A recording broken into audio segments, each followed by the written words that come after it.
प्रधानमंत्री नरेंद्र मोदी के जन्मदिवस पर साबिर पार्क में वक्फ बोर्ड के अध्यक्ष शादाब शम्स ने पेश की चादर। आपको बता दें कि देश के प्रधानमंत्री श्री नरेंद्र मोदी के जन्मदिवस के अवसर पर वक्फ बोर्ड के अध्यक्ष शादाब शम्स ने दरगाह हजरत अलाउद्दीन अली अहमद साबिर पार्क के मजार पर चादर पेश कर देश के लिए अमन और चैन की दुआएं मांगी और मिष्ठान वितरण किया। वक्फ बोर्ड के अध्यक्ष शादाब शम्स ने कहा कि आज देश के प्रधानमंत्री को लंबी उम्र के लिए दरगाह साबिर पार्क में चादर पेश कर दुआएं मांगी गई हैं। उनकी यौम पैदाइश पर तमाम वतनवासियों को मुबारकबाद पेश करते हैं और हमें उम्मीद करते हैं कि उनकी उम्र बढ़ती रहे और लगातार बढ़ती ही रहे। कि यशस्वी प्रधानमंत्री माननीय मोदी जी का जन्म दिवस है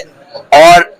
हम सब जानते हैं कि आज हमने उनकी लंबी उम्र के लिए दरगाह साबिर पार्क में चादर पेश की है। 756वां उर्स दरगाह साबिर पार्क का आज पूरा खचाखच पीरान कलियर भरा हुआ है और उस पे 4 चांद लग गए कि आज मेरे देश के यशस्वी प्रधानमंत्री मोदी जी का भी जन्मदिन। मुझे लगता है आज पूरी दुनिया में जिस तरह का माहौल है, जिस तरह के हालात हैं, पूरी दुनिया जंग के बारूद पे खड़ी है। उस वक्त में अगर पूरी दुनिया किसी से उम्मीद करती है तो वो मेरा भारत है और भारत के प्रधानमंत्री हैं जिनसे पूरी दुनिया उम्मीद करती है कि जंग के बादल छट जाएं, बेगुनाह लोग बेवजह न मरें। सिर्फ एक अपनी नाक की लड़ाई में पूरी दुनिया जंग के आगोश में बैठी है और पूरी दुनिया को अगर कहीं से उम्मीद है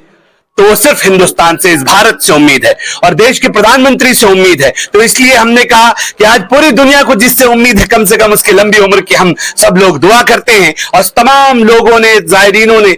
में हमने मिठाइयां बांटी हैं इस उम्मीद के साथ कि मोदी जी सलामत रहें, हमारे देश का परचम सलामत रहे और ऐसा नेता जो विश्वविख्यात नेता है, जिन्होंने पूरी दुनिया में अपनी काबिलियत का लोहा मनवाया है, ऐसे प्रधानमंत्री जो हमें बड़े मुकद्दर से मिले हैं, जो पूरी दुनिया को वसुधैव कुटुंबकम के नजरिए से देखते हैं, आज उनकी यौम पैदाइश है और हम उनकी यौम पैदाइश पर दिल की गहराइयों से तमाम वतनवासियों को मुबारकबाद पेश करते हैं और ये उम्मीद करते हैं कि उनकी उम्र बढ़ती रहे और जिस तरह से शायर साहब ने आज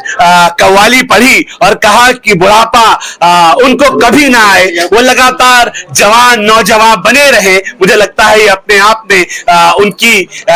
चाहत और उनके होने की एक बड़ी दलील है और मैं ये कह सकता हूं आज हिंदू, मुस्लिम, सिख, ईसाई मंदिर, गिरजा, गुरुद्वारों, मस्जिदों और मजारों में जिस तरह से प्रधानमंत्री जी के लिए दुआएं हो रही हैं, ये इस बात का सबूत है कि देश अपने प्रधानमंत्री से प्यार करता है और ये चाहता है कि देश की मजबूत कमान देश के यशस्वी प्रधानमंत्री मोदी जी के हाथ में बनी रहे। देश के प्रधानमंत्री के खिलाफ जो लोग बयानबाजियां करते हैं वो देख लें, अगर मुसलमान ये कहते हैं तो सब जानते हैं कि अरब दोनों हाथ फैलाकर जो मुसलमानों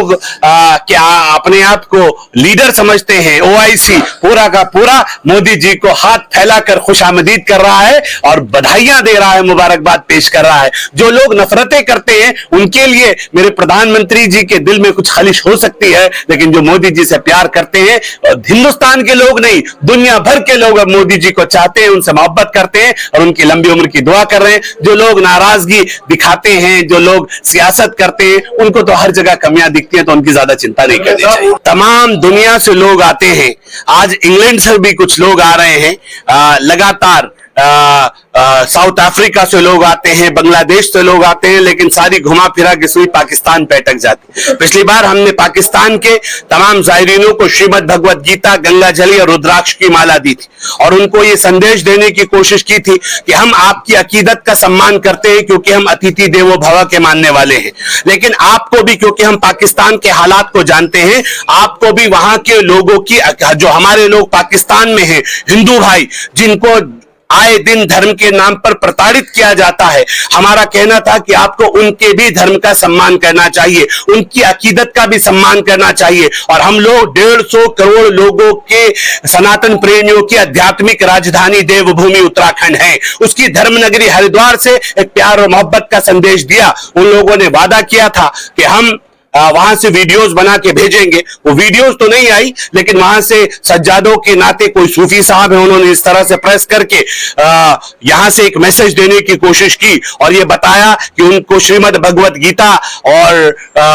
गंगा जली रुद्राक्ष देने से आपत्ति है। वो चाहते हैं कि कुरान दिया जाए, वो चाहते हैं कि खजूरें दी जाएं। तो मैं ये कह सकता हूं कि इस सोच ने, इस आतंकी सोच ने पहले भी एक बार देश के टुकड़े किए थे। पहले भी एक पाकिस्तान इसी सोच के हिसाब से बना था कि मेरा धर्म चलेगा, सिर्फ मेरे धर्म की इज्जत हो, बाकी किसी धर्म का मैं सम्मान नहीं करूंगा। इसी की देन पाकिस्तान है। हम गंगा जमनी तहजीब के मुहाफिज हैं, उसकी जिम्मेदारी हमारी है। इसलिए मैं ये मानता हूं कि हम जितना प्यार अपने कुरान से करते हैं, जितना प्यार हम अपने